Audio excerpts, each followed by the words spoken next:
My name is Sam Walker, and for the last 8 months, I've been a park ranger stationed deep within the Ozark National Scenic Riverways in Missouri. Sounds idyllic, right? Crystal clear rivers carve through ancient limestone bluffs, dense hardwood forests teeming with wildlife, caves begging to be explored. It is beautiful, breathtakingly so. The kind of beauty that settles deep in your bones and makes you feel small, insignificant, but connected to something vast and primordial. That's the official brochure version, anyway. The version they tell the tourists flocking here to canoe the Current and Jack's Fork rivers, hike the trails, and camp under skies blessedly free of city lights. But there's another version.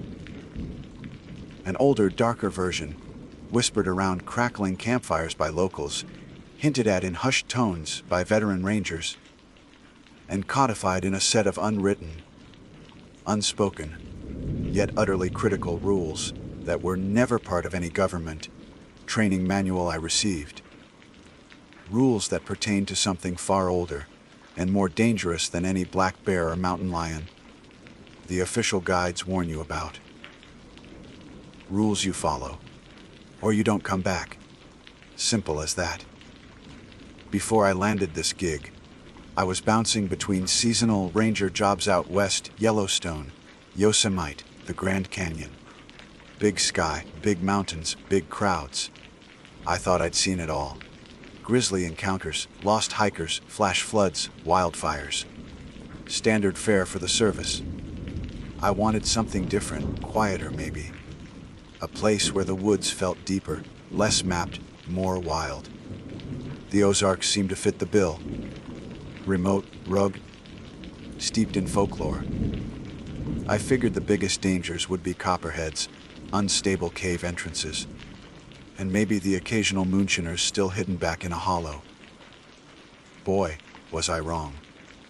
My official orientation was standard government procedure. Paperwork, safety briefings, uniform issue, radio protocols, meet and greets with the administrative staff in Van Buren. Dry, bureaucratic, exactly what you'd expect. It wasn't until my 3rd day, when I was assigned to shadow a senior ranger named Dale Weatherby out on patrol, that I got the real orientation. Dale was everything you'd picture an old school Ozark ranger to be. Lean, weathered face etched with laugh lines and sunspots, a perpetually skeptical squint. Faded khaki uniform that looked like it had part of the landscape itself for decades. He moved through the woods with a quiet competence that spoke of countless miles walked over uneven terrain.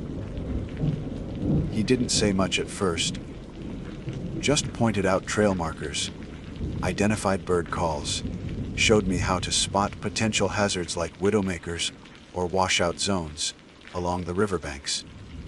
Standard stuff. We stopped for lunch near Alley Spring Mill, a picturesque spot popular with tourists. As we ate our sandwiches, sitting on a fallen log overlooking the turquoise spring branch, Dale finally broke the professional silence. "Sam," he said, his voice low and gravelly, not quite meeting my eyes. "You seem like a decent fella. Got your head screwed on straight." "I think so, Dale," I replied, a little surprised by the sudden shift in tone. Been doing this kind of work for a few years now. He nodded slowly, chewing thoughtfully. "Good. Because there's stuff you need to know. Stuff they don't teach you in training. Stuff they don't even like admitting exists." My curiosity piqued. "Like what? Local legends? Ghost stories?" I chuckled, trying to keep it light. Dale didn't chuckle back. His gaze finally met mine, and the easygoing skepticism was gone, replaced by a profound seriousness that sent a little chill down my spine despite the humid Missouri air. "Legends are just stories people tell because the truth is too hard to swallow, Sam. What we got out here, it ain't legend. It's just is. He leaned in closer, lowering his voice even further, though was no one else around for miles except for a few distant canoeists paddling downstream. This park, this whole region, it's old. Older than people reckon. And there are things that live here. Things that were here long before us, and will likely be here long after we're gone. Things that don't follow our rules, but have rules of their own. Rules we have to follow if we want to keep working here. If we want to keep, well, just keep. I swallowed, the sandwich suddenly feeling dry in my mouth. What kind of things, Dale? He sighed, run a hand over his thinning gray hair. The old-timers, the folks whose families have been scratching a living out of these hills for generations, they call them different things. Woodboogers, howlers, big hairy men. Scientists, the few brave or crazy enough to whisper about it, might say undocumented hominids. We mostly just call them the tall ones. Or sometimes, the Watchers, Sasquatch. He was talking about Sasquatch. Bigfoot. I'd heard the stories, of course. Who hasn't? Blurry photos, dubious footprints, campfire tales. I'd always filed them under amusing folklore. Maybe misidentified bears. But the way Dale was talking, the dead seriousness in his eyes. This wasn't a campfire story. You're serious? I asked, trying to keep the credulity out of my voice. A's a heart attack, Dale said grimly. Look, I ain't asking you to believe me right this second. You probably think I'm a crazy old coot feeding you bull. Fine. But I am asking you to listen. And I'm telling you, straight up, you need to follow the rules I'm about to give you. Don't ask why. Don't try to reason them out. Just do them. Your life, and maybe the lives of folks you're supposed to protect, could depend on it. He pulled a small, worn leather, bound notebook from his breast pocket. It looked ancient. He didn't open it, just tapped it significantly. These ain't written down anywhere official. This here, he patted the notebook, is just my personal reminder, pieced together from what the ranger before me told me, and what he learned, and so on back. And from experiences. He paused, a shadow crossing his face. Hard-learned experiences. Okay, Dale, I said, deciding to humor him, though a knot of unease was tightening in my gut. Okay. Tell me the rules. He took a deep breath. All right. Rule number 1, and maybe the most important: never, ever, under any circumstances, go off trail alone after dusk, especially in the deep hollows or near known cave systems. Doesn't matter if you hear someone calling for help. Doesn't matter if you think you saw something interesting. Radio for backup, wait for daylight, or just let it go. The night belongs to them. He let that sink in. I thought about all the times I'd hiked solo, just before sunset back west, chasing a photograph or checking a remote sensor. Standard practice. But his tone allowed no argument. Rule number 2, if you find large, unusual tracks bigger than any bear, clearly bipedal, document them, if you can do it quickly and safely from a distance. Take a photo, note the location, but never, ever follow them. Don't try to track whatever made them. Report it discreetly, only to me or 1 or 2 other senior staff I'll point out to you later. Don't put it in the official log, unless it's unavoidable. Discreetly. Not putting potential evidence of an unknown primate in the official log. That went against every procedural instinct I had. Rule number 3. Dale continued, his voice dropping almost to a whisper. If you're out, especially late evening or early morning, and you hear rhythmic wood knocking, usually 3 distinct knocks, thump, thump, thump, answered by another set from a different direction. Get out of the area calmly and quietly. Don't run. Don't shout. Don't shine your flashlight around wildly. Just turn around and walk back the way you came. They're communicating. You don't want to be caught in the middle of their conversation. Wood knocking.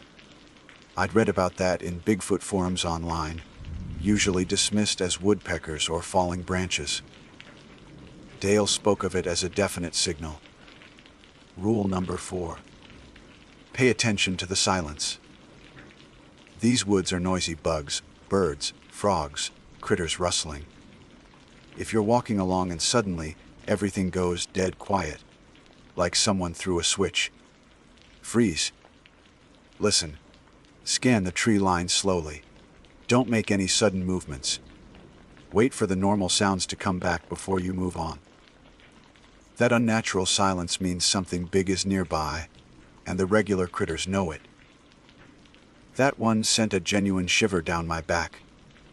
I had experienced sudden, eerie silences in deep woods before, usually chalking it up to my own presence startling the wildlife. Dale was suggesting a different, more predatory cause. Rule number 5. Never whistle after dark, especially near the river or cave mouths. Don't know why, exactly. Maybe it mimics one of their calls. Maybe it just pisses M off. But old-timers swear by it.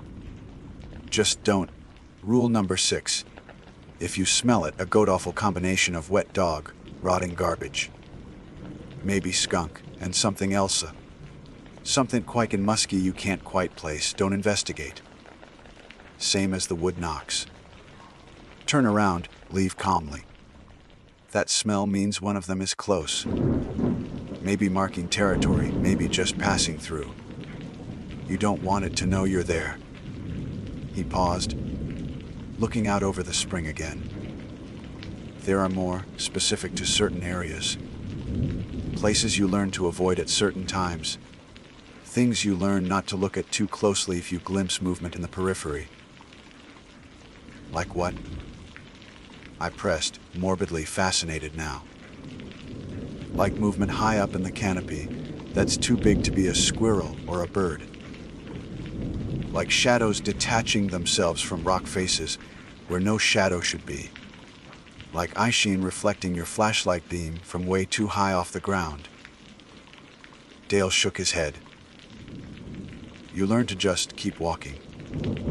Pretend you didn't see it. Acknowledge it, and you might invite interaction. And trust me, son, that's not an interaction you want. He finally looked back at me, his expression grim but somehow paternal. I know this sounds crazy, Sam. Like something out of a cheap horror movie.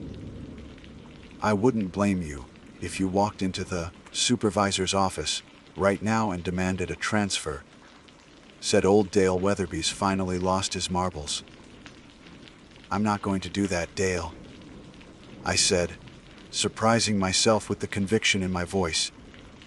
Something about his earnestness, his quiet certainty, had bypassed my skepticism. Or maybe it was the weight of the place itself, the ancient, watchful feeling of the Ozark woods that I'd already begun to sense. Good. He nodded, a flicker of relief in his eyes. Because we need good people here. People who can handle the job. The whole job, not just the parts in the manual. People who can keep their heads, follow the damn rules, and keep the visitors safe without causing a panic. He clapped me on the shoulder, a firm, reassuring gesture.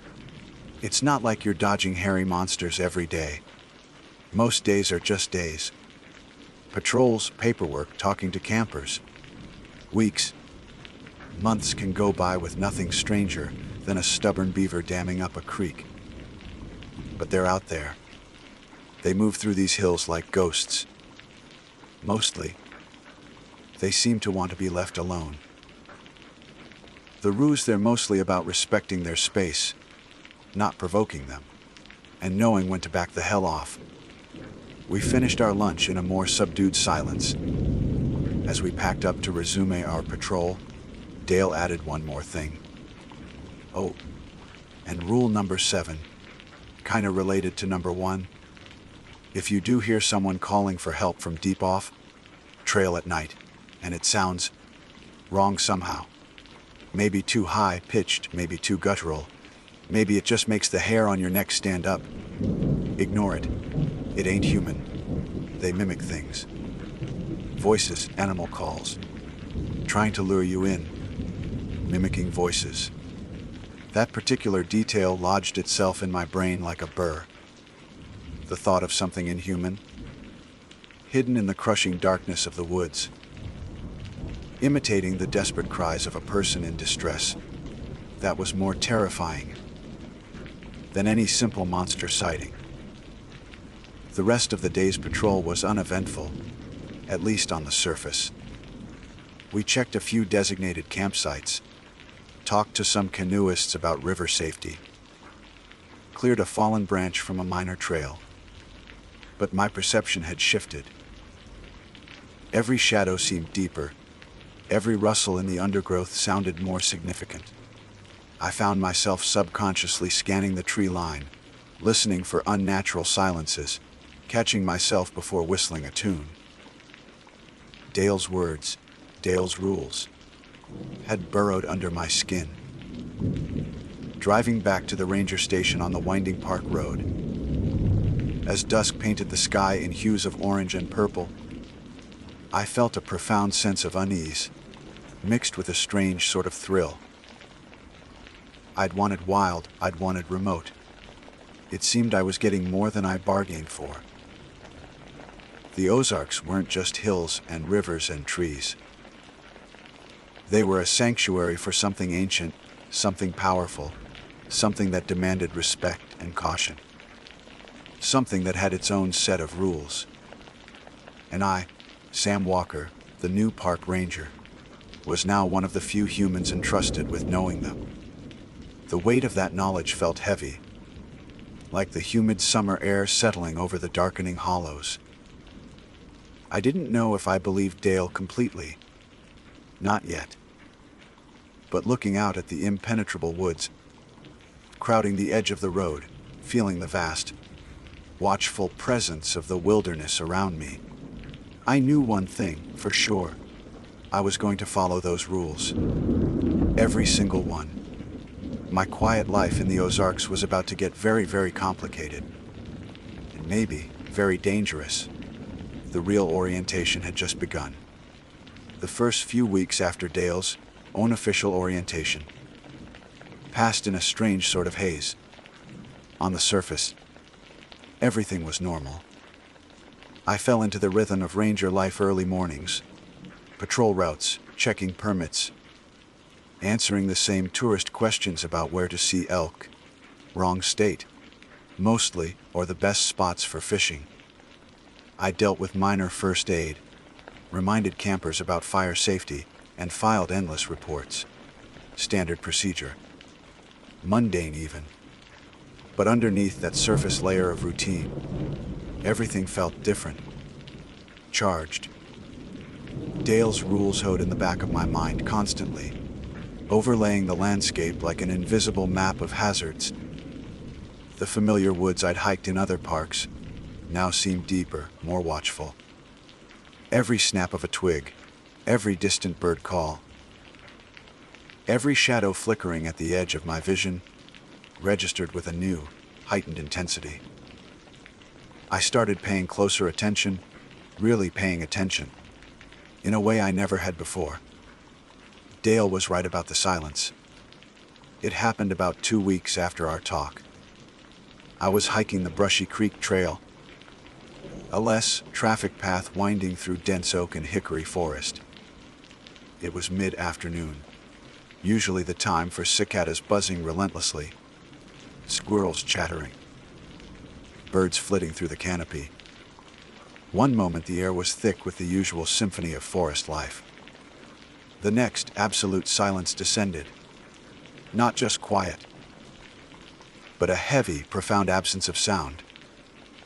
It was as if someone had thrown a thick blanket over the entire woods.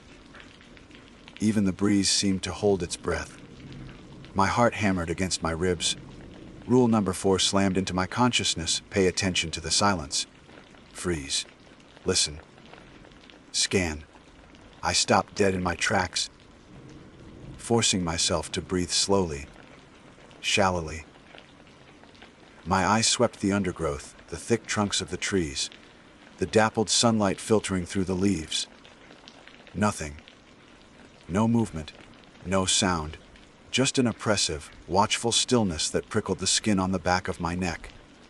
It felt like the entire forest was holding its breath, waiting. Waiting for what? Or waiting for me to do something.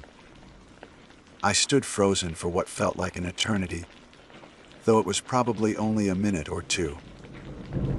Every nerve ending screamed at me to run, to break the suffocating tension. But Dale's voice echoed. Wait for the normal sounds to come back. Finally, tentatively, a lone chickadee called out from somewhere nearby. Then, a rustle in the leaf litter off to my right, probably just a chipmunk.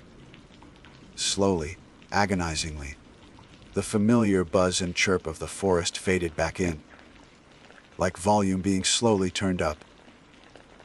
The heavy blanket lifted.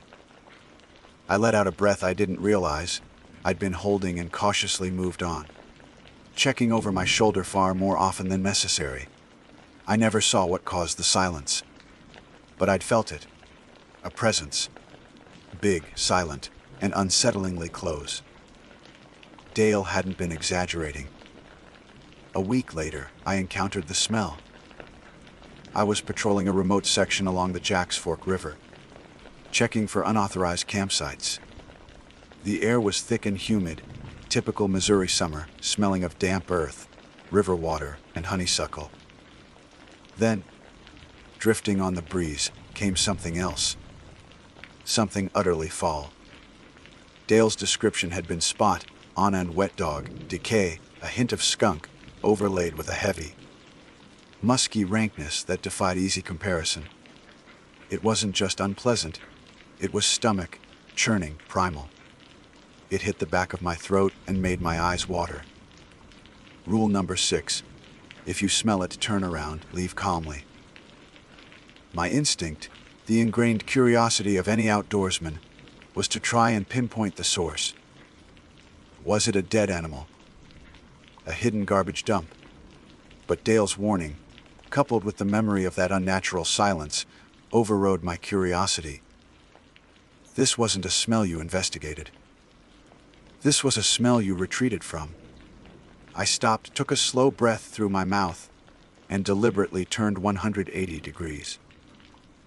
I walked back the way I came, forcing myself to maintain a steady, unhurried pace, even though every fiber of my being wanted to break into a sprint. The smell seemed to cling to the air for 100 yards or so, then vanished as abruptly as it had appeared. Again, I saw nothing, but the message was clear. You are intruding. Go back. The wood knocks happened when I was with Dale. We were checking on a reported issue with trail erosion near Cave Spring, one of the park's larger cave systems, an area Dale had specifically mentioned in relation to the no whistling rule. It was late afternoon, the sun beginning to dip towards the horizon, casting long shadows through the trees. We were discussing the best way to reroute a small section of the trail when it came a thump, thump, thump. Deep, resonant knocks, like someone hitting a large, hollow tree with a heavy branch. It echoed through the quiet woods. I froze, looking at Dale. He met my gaze, his expression unreadable but utterly calm. He tilted his head slightly. A few moments later, from a different direction, deeper in the woods, came the reply thump, thump, thump. Rule number 3. Get out of the area calmly and quietly. Dale didn't need to say a word. He simply turned, gesturing with a slight nod for me to follow, and began walking back towards the service road at a measured pace. No rush, no panic, just a deliberate withdrawal. We didn't speak until we were almost back to the truck. Heard that before? I asked quietly. Dale just nodded grimly. Communication. Territorial markers. Letting each other know who's where. Best not to eavesdrop. He didn't elaborate further, and I didn't press him. The experience itself was confirmation enough. This wasn't random noise. It felt deliberate, purposeful. Finding the tracks was perhaps the most concrete evidence yet. I was on solo patrol near Round Spring, another area known for its caves and sinkholes. I'd stepped off the main path to investigate what looked like potential illegal firewood, cutting when I saw them, pressed deep into a patch of damp earth near the base of a large sycamore. They were huge, easily 16 inches long, maybe more, and significantly wider than my own size 11 boot. They were clearly bipedal, showing a distinct heel, arch, and 5 broad toe impressions. The stride length between the prints was enormous, far longer than any human could manage, especially on the uneven ground. There was no sign of claw marks, ruling out a bear walking upright for some reason. Rule number 2: document quickly if safe. Never follow. Report discreetly. My hands trembled slightly as I pulled out my service phone, snapping a few quick pictures. The light wasn't great under the tree cover, and I knew the photos would likely be dismissed as inconclusive shadows or oddly shaped mud by anyone who didn't know what they were looking for. I knelt briefly, noting the depth of the impression. Whatever made these tracks was heavy. The urge to follow, to see where they led, was almost overwhelming. Years of ranger training screamed at me to investigate, to gather more data. But Dale's warning was louder. I stood up, took a GPS reading of the location, and backed away, making myself turn and head back to the main trail. Later that evening, back at the station, I found Dale working late in the small office, reserved for senior staff. I quietly showed him the photos on my phone and gave him the coordinates. He studied the screen intently, zooming in on the impressions. He didn't express surprise, just a sort of wary acknowledgement. "Yeah," he murmured. "That's them. Good job not following Sam. Good job reporting it straight here." He made a note in his own small, battered notebook, the same one he'd shown me during our first talk. Round Spring area. They seemed to favor that hollow this time of year. He offered no further explanation, no speculation. It was just another data point in his long, private record of the park's true inhabitants. Beyond these specific incidents tied to the rules, other strange things began to accumulate.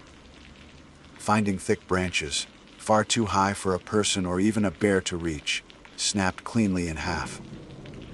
Discovering odd, teepee-like structures made of large branches, leaned against trees in remote spots, far from any trail or campsite. Dale casually referred to them as markers, or boundary signs when I mentioned them, advising me to just leave them be. Several times, while hiking near dusk or dawn, I caught glimpses of movement in my peripheral vision, something tall, dark, and bulky moving with surprising speed between with thick trees or along a distant ridgeline. Whenever I tried to turn and get a clear look, it was gone. Rule number 7's addendum echoed. Things you learn not to look at too closely. Pretend you didn't see it. It was incredibly difficult. Every instinct screamed to verify what I'd seen. But I forced myself to keep walking, heart pounding, pretending I was just enjoying the scenery, while cold sweat trickled down my back. Was it my imagination playing tricks in the low light? Or was I actively being observed, assessed, and dismissed as uninteresting or non-threatening. The local wildlife seemed keyed into this unseen presence too. I started noticing how deer would sometimes freeze, ears twitching, staring intently into a section of woods for no apparent reason before suddenly bolting in the opposite direction. Or how flocks of birds would erupt from the canopy in sudden, panicked flight when there was no hawk or other visible predator nearby. It was subtle, easy to dismiss if you weren't looking for it, but it added to the growing weight of evidence. The forest itself seemed aware, reacting to something I could only sense indirectly. Dale remained my main point of contact for the unofficial side of the job. He never volunteered much information, but if I asked a direct question related to an observation or one of the rules, he'd usually provide a curt, practical answer, often reinforcing the need for caution and non-interference. He pointed out two other senior rangers, a quiet woman named Maria and a burly, bearded man named Frank, who were also in the know, but advised me to primarily report to him. It created a strange sort of secret club within the ranger station, a small group navigating a hidden reality while performing the duties of a normal federal job. The isolation of the park, initially appealing, now felt different. It wasn't just peaceful remoteness, it was a vast, concealing wilderness where things could move unseen, unheard, operating by rules I was only beginning to understand. My small ranger cabin, located miles from the nearest town, didn't always feel like a sanctuary. Sometimes, sitting alone at night, listening to the wind sighing through the pines, or the distant yip of coyotes, I couldn't shake the feeling of being watched. I found myself double, checking locks, keeping the curtains drawn more often than not. One evening, sitting on my porch trying to unwind after a long patrol, I heard it. A strange, high-pitched sound drifting from the woods across the gravel access road. It wasn't quite a bird, not quite an animal cry I recognized. It had a weird, warbling quality, almost imitative, but distorted. It wasn't loud, barely audible over the crickets, but it made the hair on my arms stand on end. Rule number 7 flashed in my mind: they mimic things. Voices, animal calls, trying to lure you in. This wasn't a voice, not yet. But it was wrong. Unsettlingly wrong. It faded after a few moments, leaving only the normal night sounds. But it left me with a deep sense of foreboding, a feeling that the distance I'd carefully tried to maintain, the cautious respect I'd shown by following the rules, might not be enough. A feeling that the watchers were perhaps becoming aware of the new ranger in their territory. The Ozarks were teaching me their rhythm. All right. Not just the gentle cadence of the flowing rivers and the changing seasons, but a deeper, older, more dangerous pulse hidden beneath. I was learning the steps, following the rules, keeping my distance. But a growing part of me feared that sooner or later, the music would change, and I'd be forced into a dance I wasn't prepared for. The feeling of being an observer was slowly shifting into the feeling of being observed myself, and that was far more terrifying. Months blot into one another, marked by the slow turning of seasons in the Ozarks. Summer's oppressive humidity gave way to the crisp air and vibrant foliage of autumn, then the stark, skeletal beauty of winter. Through it all, the rhythm Dale had warned me about continued. Long stretches of normalcy, punctuated by moments of chilling weirdness. I became more adept at recognizing the signs, at following the rules almost instinctively.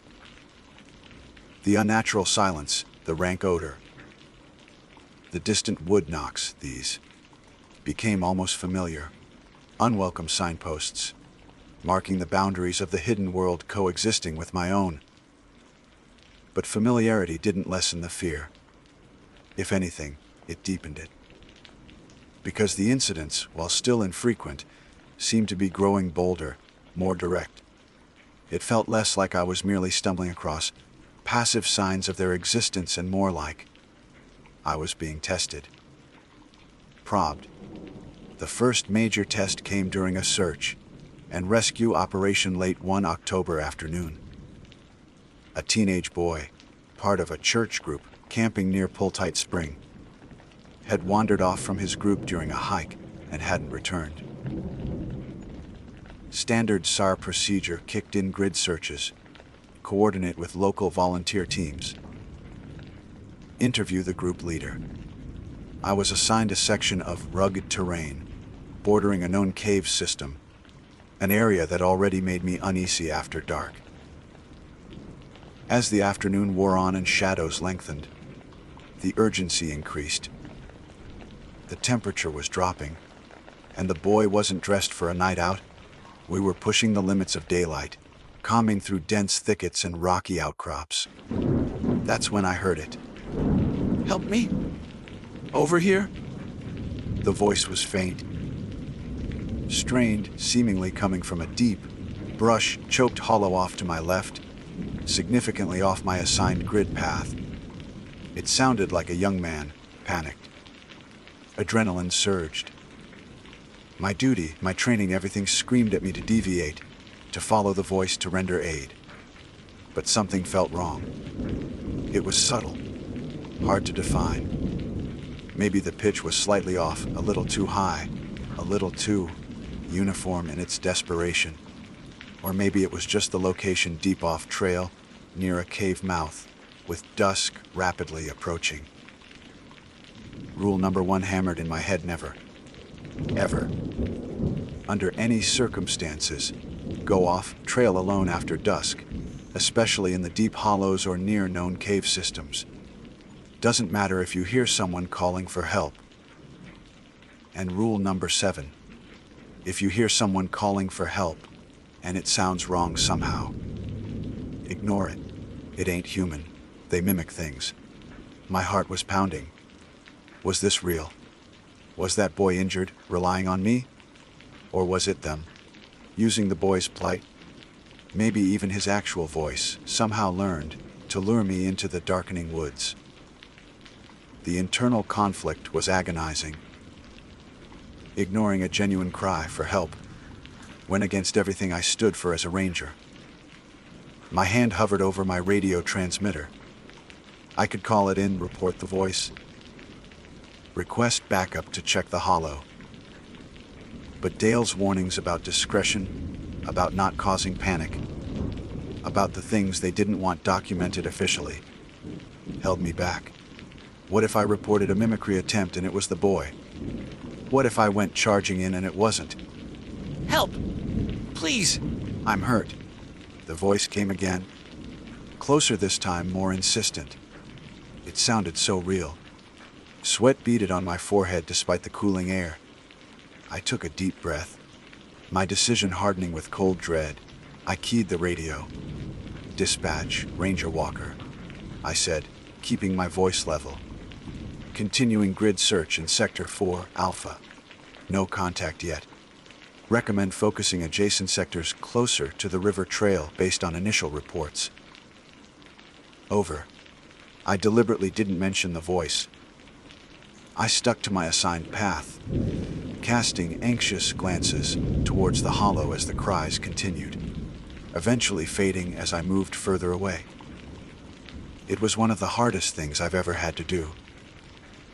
Later that evening, the boy was found cold, scared, but unharmed, much closer to the main campground, having gotten turned around but never venturing near the hollow where I'd heard the cries.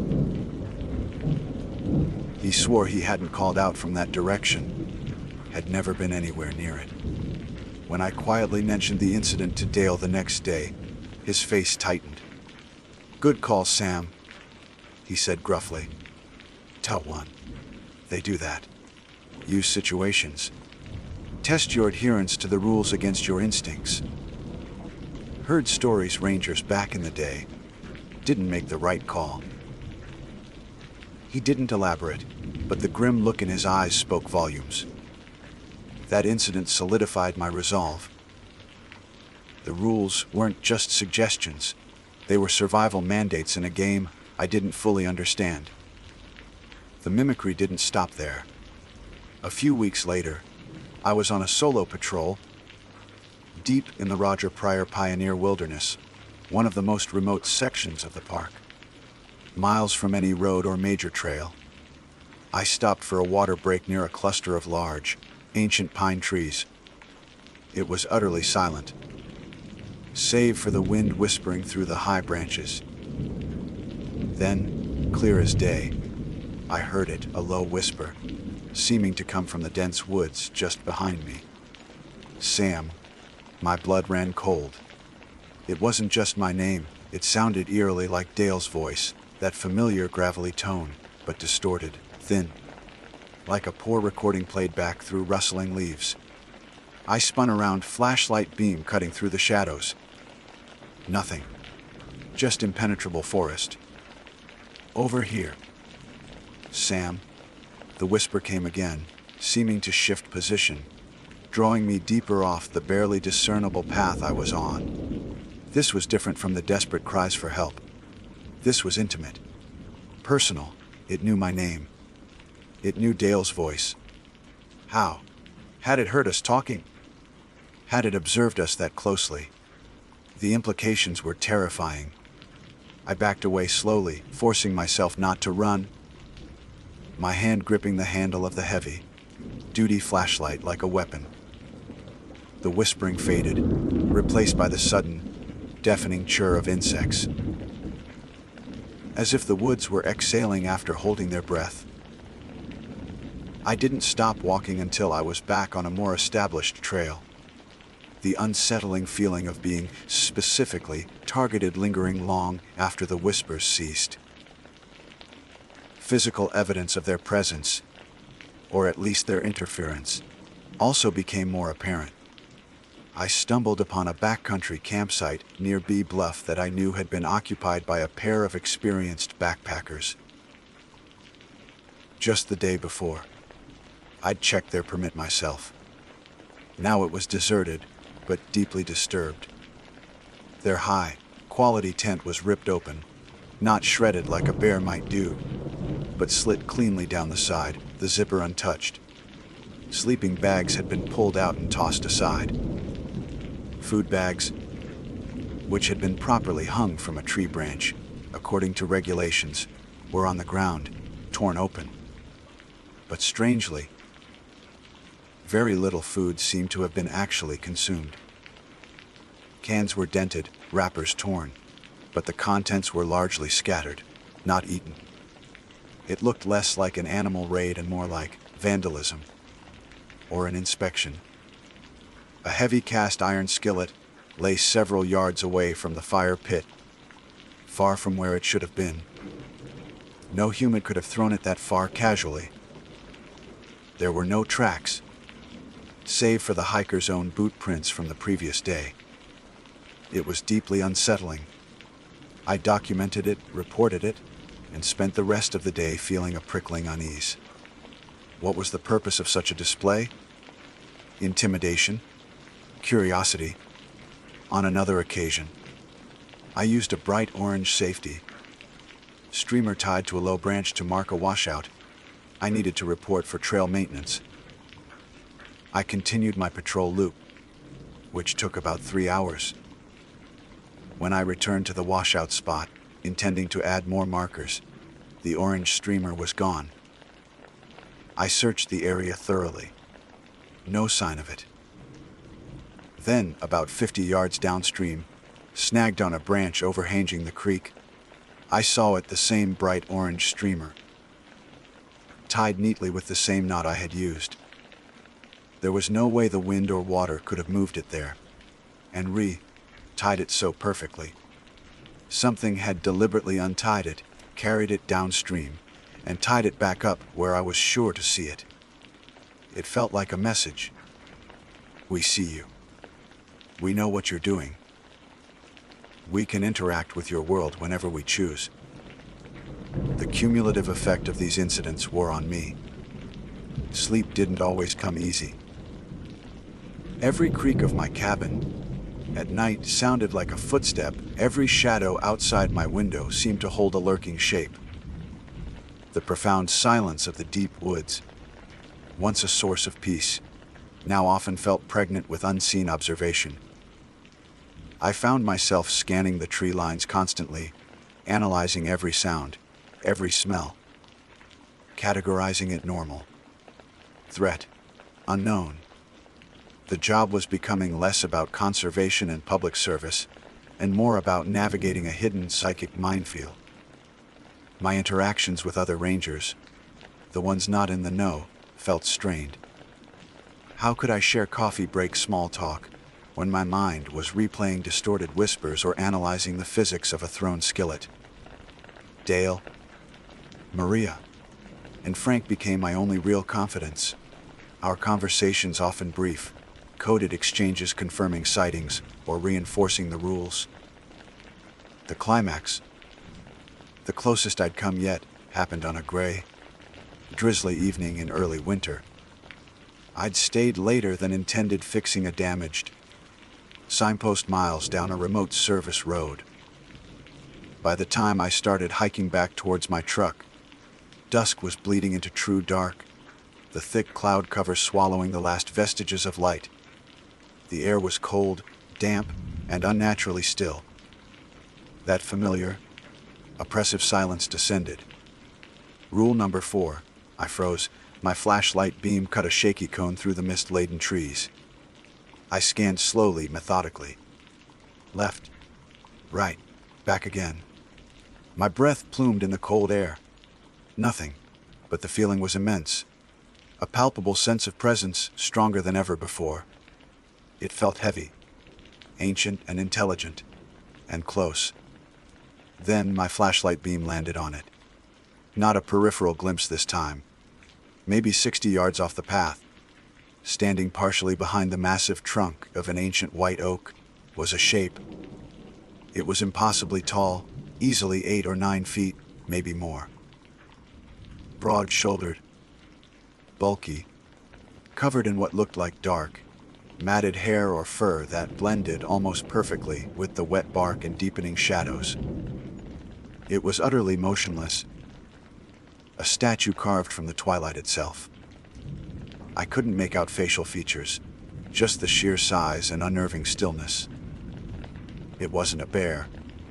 The posture was wrong, too upright, the shoulders too wide. It wasn't human. Rule number 7's addendum screamed in my head. Don't make direct eye contact with anything, unusually tall glimpsed between trees. Pretend you didn't see it. My gaze had locked onto it for only a second, but it felt like an eternity. My heart hammered against my ribs so hard I thought it would break. Every survival instinct shrieked at me to run, to scream, to empty the can of bear spray on my hip. But the rules, Dale's voice, calmly and quietly. With supreme effort, I tore my eyes away from the figure, forcing my gaze down to the muddy track in front of me. I took a breath, then another. Then I started walking, slowly, deliberately, one foot in front of the other, away from the silent watcher, back towards the truck. I didn't look back. I didn't dare. The silence persisted for another 50 yards, the feeling of immense, unseen eyes boring into my back with every step. It was the longest walk of my life. When the normal sounds of dripping water and rustling leaves finally returned, I almost collapsed with relief. I reached the truck, hands shaking so violently I could barely unlock the door. Slamming it shut, locking it, I leaned my forehead against the cold steering wheel, gasping for air. I had seen one. Not a track, not a shadow, not a scent or a sound, but the thing itself. And it had let me see it. Or perhaps more chillingly, it hadn't cared whether I saw it or not. It was simply there, a silent sovereign in its domain. The tests, the mimicry, the subtle interactions, they had all led to this. A confirmation, a glimpse behind the veil, and the terrifying realization that the rules weren't just about avoiding trouble, they were about surviving in territory that fundamentally wasn't ours. The image of that colossal, silent figure, standing sentinel in the twilight, haunted me.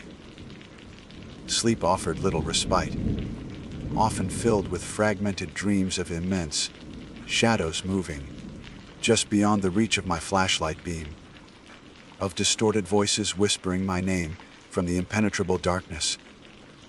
My patrols became exercises in controlled anxiety. Every snap of a twig sent jolts through my system. Every deep shadow seemed to harbor watchful eyes. The woods no longer felt like my workplace. They felt like their territory, a place I entered on sufferance, strictly adhering to the unwritten treaty of the rules. I described the sighting to Dale, my voice still shaky, recounting it days later. He listened intently, his weathered face grim, nodding slowly. "You did good, Sam," he said, his voice lower than usual. Rule number 7's addendum, not looking, not acknowledging. That's maybe the most critical one when you're that close. They're intelligent, curious, territorial, incredibly strong, and mostly, they seem to operate on a principle of reciprocal action. You don't bother them. They usually don't bother you. You respect the boundaries, times, places, behaviors, they usually let you pass. But stare down. Act aggressively. Go where you shouldn't, when you shouldn't. That can be seen as a challenge.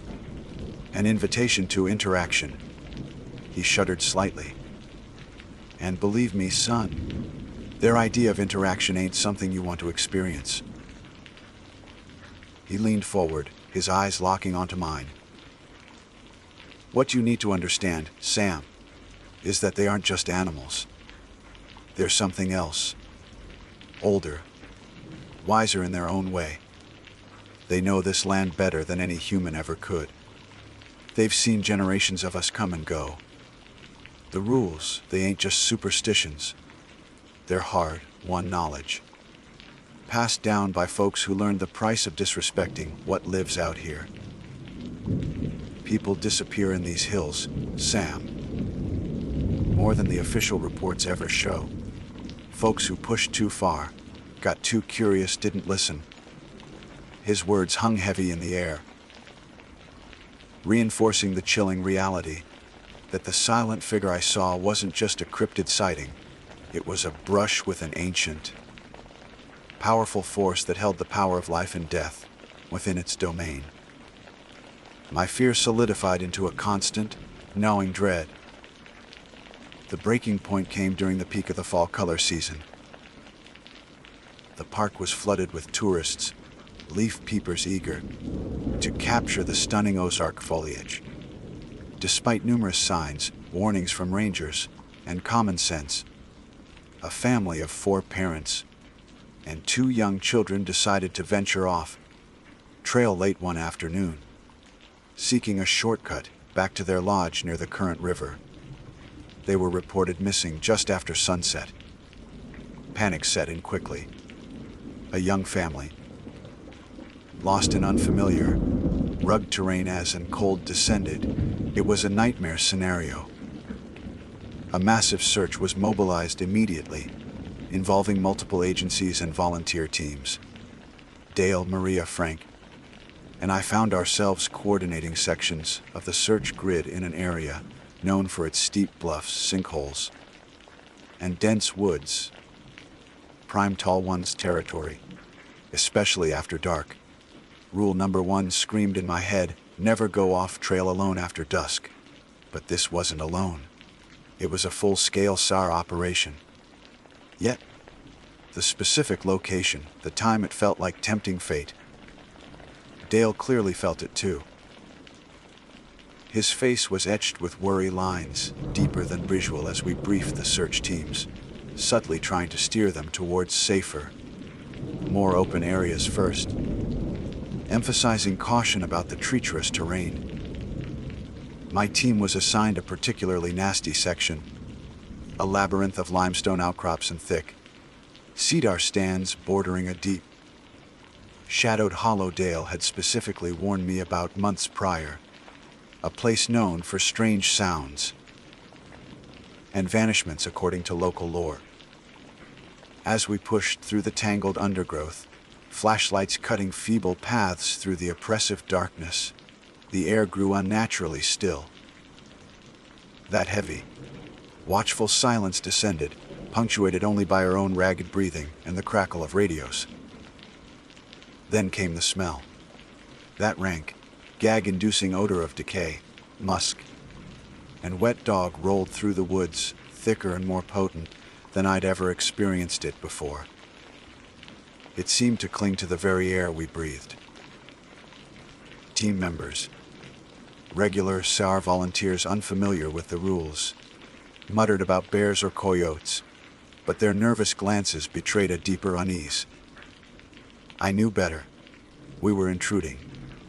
Deeply. Suddenly, a child's terrified scream echoed from the bottom of the hollow, abruptly cut short.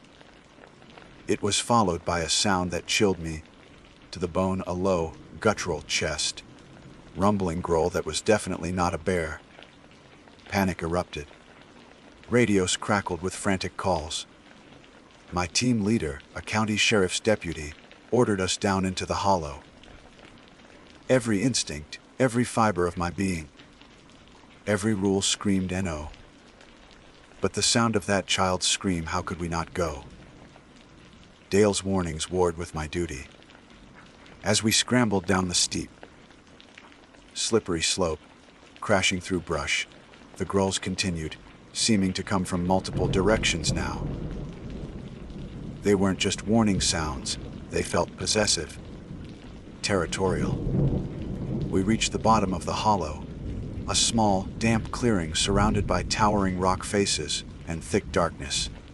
Our flashlight beams crisscrossed frantically, and then we saw them. Or rather, glimpses of them. Massive, dark shapes moving with shocking speed at the edges of our light. Eye sheen, pairs of red or yellow eyes, reflecting back from heights no deer or bear could possess. Blinking out as figures melted back into the deeper shadows. The rank smell was almost overpowering. We found the family huddled at the base of a bluff, terrified but seemingly unharmed. The parents were shielding the children, eyes wide with shock. They were huge. The father stammered, pointing a trembling finger into the darkness. They just watched us, herded us here, herded them. Not attacked, but controlled. Moved, managed. The intelligence Dale spoke of. Getting them out was chaos. The guttural growls intensified, closer now. Heavy. Bipedal footsteps crashed through the undergrowth. Just beyond our pool of light, paralleling our movement. Rocks occasionally clattered down the slopes. Above us, too large, too deliberately aimed to be natural. It felt like we were being escorted out. Forcefully. Impatiently. Then, the mimicry began. A distorted, high-pitched version of the mother's voice crying, "Leave us alone!" echoed from the wrong direction. Then, chillingly, a perfect imitation of the little girl's earlier scream, used now like a taunt. It was psychological warfare, designed to instill panic, to break our cohesion. I found myself operating purely on instinct and Dale's ingrained rules. I kept my flashlight beam low, avoiding sweeping it wildly into the trees. I didn't shout, didn't make sudden movements. I focused on keeping the terrified family moving, urging my team members to stay calm, stay together. I studiously avoided looking directly at the source of the sounds or the fleeting glimpses of movement. remembering the immense figure by the oak tree, remembering Dale's warning about direct acknowledgement. The most terrifying moment came as we navigated a narrow passage between two large boulders. The growling was deafeningly close, coming from directly behind us and, seemingly, above us. The smell was suffocating. Suddenly, a massive, hairy arm, thick as a tree trunk, swung down from the top of the boulder on our right, slamming into the rock face, just inches from the deputy's head. It wasn't an attack meant to kill. It seemed more like a final, emphatic warning. A demonstration of power. Get out. No. We scrambled through the passage, half carrying the traumatized children, adrenaline erasing all sense of exhaustion. Once clear of the narrow spot, the sounds began to recede. The footsteps faded back into the woods. The growls lessened. The oppressive silence lifted slightly, allowing the normal night sounds to filter back in, though they sounded tinny and distant. We didn't stop moving until we reached the main trail and the flashing lights of other rescue vehicles. The official report cited disorientation, treacherous terrain, and possible proximity to black bears, acting unusually aggressive due to the intrusion. No mention was made of 8-foot tall figures, mimicry, or coordinated intimidation tactics. The family, deeply shaken, stuck to a story of being lost and scared by large animals. They couldn't clearly see in the dark. Dale, Maria, Frank, and I knew the truth. We had trespassed, violating the fundamental rule of respecting their time and place, and we had been forcefully, terrifyingly ejected. We were lucky. It could have been far, far worse. The incident changed everything for me. The close call, the raw terror, the undeniable reality of intelligent, powerful beings sharing those woods. It wasn't something I could compartmentalize anymore. The beauty of the Ozarks now seemed like a thin veneer over something ancient, dangerous, and unknowable. Every patrol felt like walking a knife's edge. The weight of the secret, the constant vigilance, the memory of those eyes in the dark, it was too much. A few weeks later, I submitted my resignation. Dale didn't seem surprised. He just nodded, his eyes filled with a mixture of understanding and sadness. "Can't say I blame you, Sam," he said quietly, shaking my hand. "This place, it asks a lot, more than most folks can give." I left the Ozarks, heading back west, seeking solace in wide, open spaces where the woods didn't feel quite so deep, quite so watchful. But the Ozarks, and the things that dwell there, never really left me. Sometimes, camping alone in the Sierras or the Rockies, I'll hear a strange sound on the wind, or catch a whiff of something rank and unpleasant, or just feel a sudden, inexplicable silence descend upon the forest. And the old fear washes over me again. I don't know what the tall ones truly are. Ancient hominids. Something supernatural. Maybe both. All I know is that they are real, they are intelligent, and they have rules. Rules born from centuries of coexisting, often uneasily, with the human world.